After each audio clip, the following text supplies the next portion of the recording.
nilaglag. Nilaglag na ni Sandro Marcos at F. Eliza Marcos si Martin Romualdez. Kurakot daw itong si Martin. Matagal na palang nilaglag ni Sandro at ni Liza Marcos itong si Martin, mga kabibig. Ito ang sinasabi ni Attorney Glenn Chong. Wala lang talaga nakinig kay Attorney Glenn Chong. Ay, matagal na palang sinabi ito. Nagbulag-bulagan o nagplastik-plastikan na lang itong si Sandro at si Liza ba? Kasi itong si Martin al kaalyado nila. At maraming na mga, sabi pa ni Ezaldico, na maraming na kickback. Nako, maraming na receive na pera, bilyones, dineliver sa kanilang bahay sa Forbes at saka sa Malacanang. Matagal na pala yan, mga kabibig. Grabe. Bilyones ang pera. Tapos sabi pa ng iba, wow, ang maleta galing SM. Natural, kung for example, bibili ka pa ba ng mamahaling maleta para lang maglalagyan ng pera? It's still useless. Oo, isang madalian lang delivery ng pera, bibili ka ng mamahaling maleta. Doon ka lang sa murang maleta. In fact, ang importante doon ang laman ng maleta. Importante ba ang maleta? Hindi importante ang maleta. Ang importante ang laman ng maleta.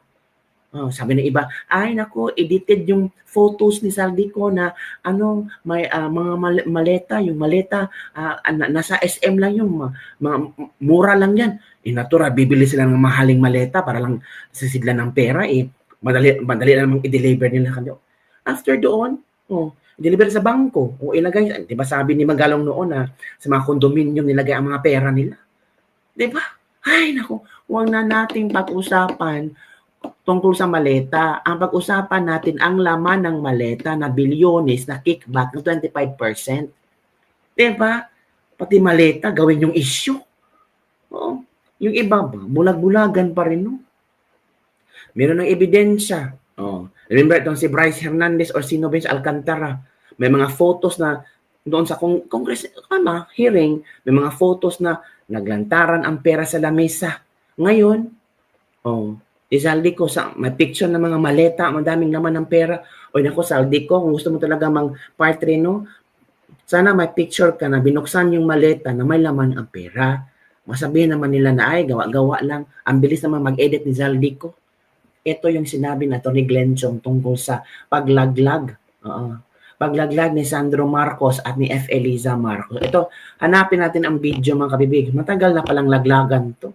So it means napaplastik-plastikan lang sila. Of course, naplastik-plastikan lang talaga yan. For one common goal, pera ng bayan. Ito na ha. Sabi ni Sandro, Martin is so corrupt. Wow, social. Ito na. Si Martin, ay nako, Martin, ang kapal ng mukha mo, Martin. Sabi nga ng pamangkin mo, they are so corrupt and they don't even attempt to hide it. Ikaw yun Ikaw yung sinasabi ni Sandro sino nagkwento sa akin? Ay, yung nanay mong butod. Ang nanay mong butod ang nagkwento sa akin. Sabi ni Sandro, who was working with Martin Romualdez office, they are so corrupt and they don't even attempt to hide it. Ikaw pala yun, Martin. At walang ibang naglaglag sa'yo kundi yung pamangkin mo. At then ikaw, nilaglag kayo ng pamangkin mo at nilaglag ni Liza Marcos ikaw sa akin. Kaya alam ko. Ang dapat humarap talaga sa lahat ng ito, si Bongbong Marcos. Or better yet, iharap mo ang asawa mo kasi yan ang nagdidikta sa'yo. Yung asawa mong butod. Attorney Benjo, ano kung masasabi mo ngayon sa ginagawa ng ICI? Instead na yung pinaka-main source ng tao na nandyan na dapat natin imbestigahan, ay hindi po nami-mention ang pangalan niya sa Senado. Sila takot na takot i-mention ang pangalan ng tao. Sino ba? Si Martin. Ay nako, Martin, ang kapal ng mukha mo, Martin. Sabi nga ng pamangkin mo, they are so corrupt and they don't even attempt to hide it. Ikaw yun Ikaw yung sinasabi ni Sandro sino nagkwento sa akin? Ay, yung nanay mong butod. Ang nanay mong butod ang nagkwento sa akin. Sabi ni Sandro, who was working with Martin Romualdez office, they are so corrupt and they don't even attempt to hide it. Ikaw pala yun, Martin. At walang ibang naglaglag sa'yo kundi yung pamangkin mo. At then ikaw, nilaglag kayo ng pamangkin mo at nilaglag ni Liza Marcos ikaw sa akin. Kaya alam ko. Tapos nilalabas ni President Marcos ngayon na hindi daw kasama sa listahan si Romualdez. Huwag niyo pong tawaging president si Marcos kasi hindi po siya pangulo. Mandaraya po siya. Good. I have been consistent about that. I do not call Marcos President, Mr. Marcos Jr. That's all he deserves. But hindi ko tatawagin Pangulo yan kasi mandaraya yan. And I stand by my accusations. Yun mga kabibig. Ang pasabog ni Attorney Glenn Chong. Meron ba siya? Sabi ni Attorney Glenn Chong, ito mga sinasabi ni Attorney Glenn Chong. Grabe itong si Attorney Glenn Chong. Ang daming mga mga pasabog. Sabi niya dito, in one of our monthly dinners noon sa bahay ng Bongbong Marcos at Liza Marcos sa Nara Street, Forbes Park, narinig ko mula sa bibig ni Marcos Jr. na okay lang sa kanya ang magnakaw basta wag lang halata. Kaya merong bycam insertions kasi hindi mahalata. Yun pala. Diba? Kaya hindi ako nagtaka sa revelation ni Zaldico. For me, yun ay totoo. Mahilig kasi sila sa hindi masyadong halata. Hindi nilagay sa NEP, kundi doon sa bycam report. Ito pa, ang sabi, Liza Marcos is effectively control of the Marcos government. See, this octopus has tentacles in all government agencies. She virtually appointed them. Fast, it is unbelievable to posit that Zaldico acted on his own in inserting 100 billion in the budget. That insertion must have been dictated to him by and with the approval of the controller. Sabi ni Glenn Chong, ang controller daw ay si Liza Marcos. Itong si BBM ay nako parang puppet lang di umano ni Liza Marcos. Nako, grabe naman itong si Attorney Glenn Chong. Ang daming mga pasabog naman Attorney Glenn Chong. Ikaw talaga Attorney Glenn Chong. Kapag naipit si Marcos Jr. at walang maisasagot sa issue, ang default niya, answer niya ay, I will not dignify that. Ito ang sagot niya sa issue tungkol sa drug addiction. Ito naman ang sinagot niya kanina sa mga paratang ni Zaldico, mukhang guilty.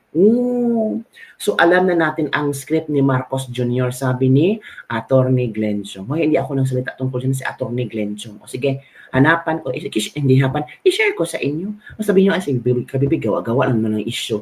Yan ang sabi ni Attorney Glenn Chong. Yan Glenn Chong. Alam na natin ang script ni Marcos. Kapag naipit si Marcos Jr. at walang maisasagot sa issue, ang default answer niya ay, I will not dignify that. Natural sabi ni Marcos na, magnanakaw ako. Sino bang magnanakaw na aamin niya? Magnanakaw ako. Totoo yun sinabi ni Zaldico, 100 billion. Natural, magdi-deny ka talaga. Natural, itong mga sila, Claire Castro, sa PCO, magdi-deny sila. Deny ng deny hanggang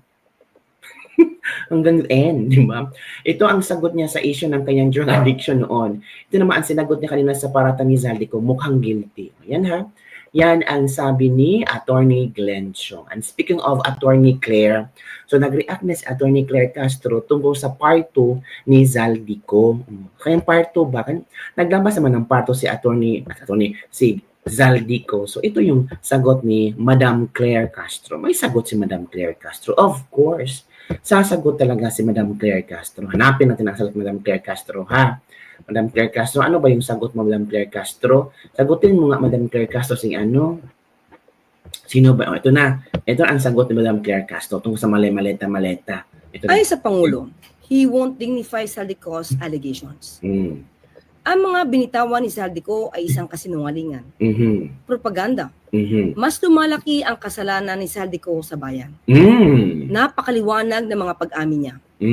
Umamin si Zaldico sa ginawa niyang mga insertions para sa budget 2025. Hindi na niya maitatanggi na siya ang taksil sa bayan na naglalagay ng mga insertions para nakawin lamang. At ang mga insertions na ito na nagpabago sa National Expenditure Program o NEP 2025 ang siyang ikinagalit ng Pangulo.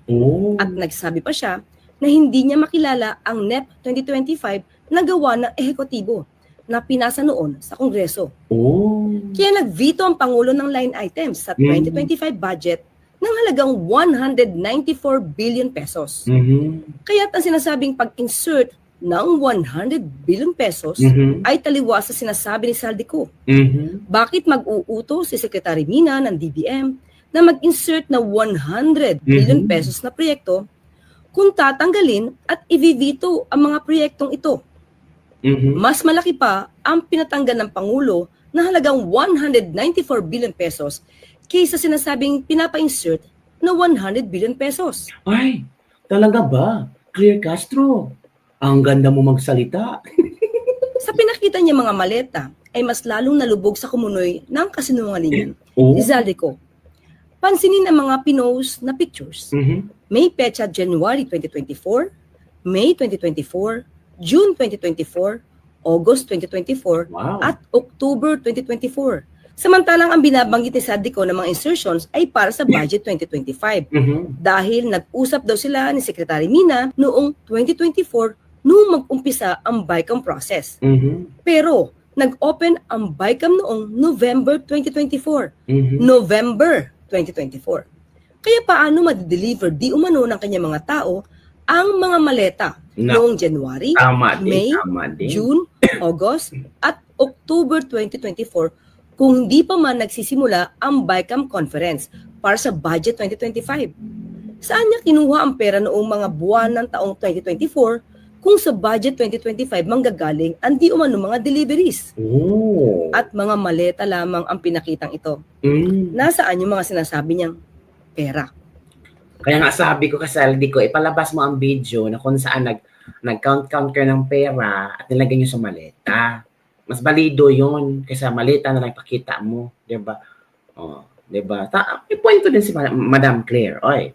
Pero ang mga tao kasi, ngayon Madam Claire, ay talagang naniwala sila kasaldi ko. Oh, sige, galingan mo lang Madam Claire ng mga explanation mo ba para may maniniwala din sa iyo. Pero I'm sure naman, yung 18% na mga pro-admin ay of course maniniwala kay Madam Claire. Pero alam niyo, tumaas yung mga anti-admin ngayon eh. 43% ang anti-BBM admin niya. Based sa Publicos Asia result ha. 43% ang anti-BBM. Malaki na yun. Kumpara sa 18% na mga pro-BBM admin. So natural, yung pro-BBM admin, maniniwala talaga sila sa explanation ni Madam Claire. Pero yung 43% na mga anti-BBM admin, of course, maniniwala yung kasaldi ko. Paano siseryosohin si Zaldico sa panawagan niya na paimbestigahan ang mga pangalang nabanggit niya? Kung ngayon pa lang sa video niya ay kitang-kita na ang mga gawa-gawang kwento. Sa ating pagsusuri, dapat lamang maimbestigahan si Zaldico para malaman nating lahat kung saan nanggagaling ang kanyang kasinungalingan. Sa sinabi niyang wala siyang kinupit na halaga, kahit na nasa kamay niya ang pag-i-insert ng mga proyekto sa budget 2025. Oh. Patunayan niya ito, lalo pat nagsusumigaw ang mga yaman niya. Ayon sa Pangulo. Yun pala. Dapat talagang patunayan ni Zaldico. Yung iba nang sabi niya, "Oy Zaldico, umuwi ka na sa Pilipinas, oy." Pero sabi ni Zaldico sa una niyang video na tinawagan siya ni Martin, sinabihan na, Huwag ka munang uuwi. Kami na ang bahala sa iyo. Diyan ka lang muna. Ngayon, gusto na nating pauwiin si Zaldico. Diba? So, dahil lang sa revelation ni Zaldico, pauwiin na. Pero si Martin, ano ba? Oy, si Martin. Speaking of Martin, mga kabibig, meron ng statement si Martin Romualdez. Ay, grabe. Ito na ang statement ni Martin. Oy, naglabas ng statement si Martin kasi, hanapan, nasaan si Martin? Ano ang kanyang statement? Inubo na lang ako. Ito ang statement ni Martin Romualdez. My conscience remains clear. Uy, si anti-clear.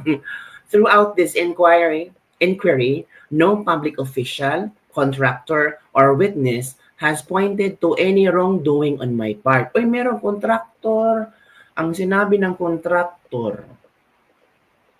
Pero haka-haka naman yun naman diskaya na ang kickback i-deliver kay Zaldico at Martin. Sinabi yung mga diskaya ha, pero wala silang ebidensya.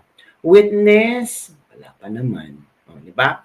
I do not wish to comment on the recent statements and allegations made by former Representative Zaldico because these were not made under oath and do not hold water in the court of law. Kaya nga Zaldico, magpa-out-out ka na dong. I continue to trust the ICI, the DOJ, and the Ombudsman to evaluate all statements fairly and strictly on the basis of evidence. I remain ready to cooperate with any lawful process and I am confident that the truth will emerge through the proper institutions. Yun ang statement ni Martin Romualdez, mga kamibig. O di okay, statement mo yan. Ang konsensya ko ay klarong-klarong wala. Marami. Klarong-klarong wala. Ay, ako. So, eto. Di ba? Yun yung kamibig eh. Pero may may statement naman dyan si Rowena Guanzon tungkol sa mga oath ba? Kasi gusto niya sagutin si Lacson. Pakinggan natin si Atty. Rowena Guanzon. Ito na. Ni Senator Lacson, magte-testify si Zaldico by Zoom. By Zoom, yeah. Bakit mo noon payag ka mag-Zoom? Ngayon lumabas sa TV, magpadala ng sarili ng video, ngayon wala nang probative value. Senator, you have to be consistent. Even the rules of court now, in court now, we are allowed to do Zoom. For example, ako, PWD ako, testify ako. I don't have to go out to my house, or let's say the witness is abroad. Pero mga requirements lang yun na to verify identity, etc., etc. Pero ina-allow na yan ngayon ng court. Yung video conferencing ng testigo ka sa court. Bakit hindi allowed sa Senado? In fact, allowed nga. Kasi kaya ka nga si Senator Lacson nagsabi na izo-zoom testimony si Zaldico. Ngayon lumabas si Zaldico na nagdala siya ng perang katakot-takot na pera sa kilometrong pera kay BBM at kay Romualdez, wala na probative value. Kasi lahat naman po kayo, maalam naman kayo. Hindi man basta-basta maniwala kayo di ba? Kailangan may ebidensya, may basihan kayo Sasabi nga, walang, totoo ba sinasabi ni Zaldico? Ang sinabi ko, the probability that he is telling the truth is high. Because he is privy to these private conversations. Because itong si Romualdez will not say what the president wants, the president gets, kung hindi totoo. Hindi ba? At tingnan nyo, ititrace nyo na late na yung insertion niya. Tapos na yung napasa na sa House. Yung budget, yung NEP. Tsaka si Bongbong nag-order ng 100. Bakit sila lang? Ako wala. Ha? Hindi pwede yan. Ha? Martin, 100 billion sa akin din. Ay, pagpapagawa ko yung kung ano-ano, basta 25% sa akin. Okay. Ikaw talaga, BBM, masyado ka. Pag ako na presidente, ito na nga, ang sinasabi ng idol ko na si Miriam Defensor Santiago. Ako ay sasabihin ko agad sa first flag ceremony, pag hindi ako kikita, walang kikita. Yan. Kaya ako magpresidente. Okay. Patok yang walang kikita pag hindi ako kikita. Sabi ni... diba? Sinagot na kayo ni Madam Rowena Guanzon. Ito pala, Madam Claire, mayroong sagot ako kasi Madam Claire is asking, bakit mga 2024 ang sinasabi ni Zaldico? Ito pala kapipig. Sabi ni Dare to Ask, question ni PCOU si Claire Castro ang mga maletang pictures of basura na pinakita ni Zaldico. Bakit may 2024? Ito pala yung sagot kabibig. Basahin natin ha. Hala, clueless ka, Claire Castro, kasi ang 2023 and 2024 national budget were also mutilated. As per our computation, ang insertion sa DPWH in 2024 ay at least 289 billion. Sa 2023, at least 323 billion. Wow, grabe, ang taas, bilyonis na. Ang program appropriation, tinaasan ng 449.54 billion in 2024 and 219 billion in 2023.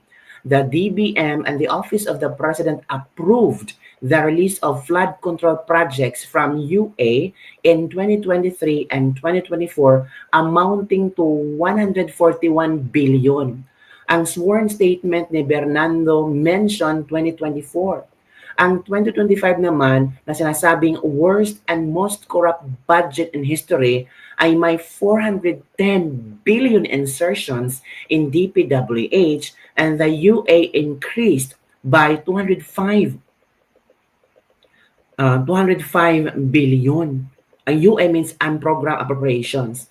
Kaya it's no wonder may 2024 na maleta dates. Kaya siguro maraming parts pa na ilalabas sa video si Zaldico. Yun kabibig ha. Yun ang sagot ni Dare to Ask kay Claire Castro. Madam Claire, sinagot ka na ni Dare to Ask. So yun ka, Bibi. Wala na. Kita ko doon ka, Bibi, no? Umamin na lang si Martin. Aamin na lang si Martin ba? Pero sabi ni Martin, malinis ang aking konsensya.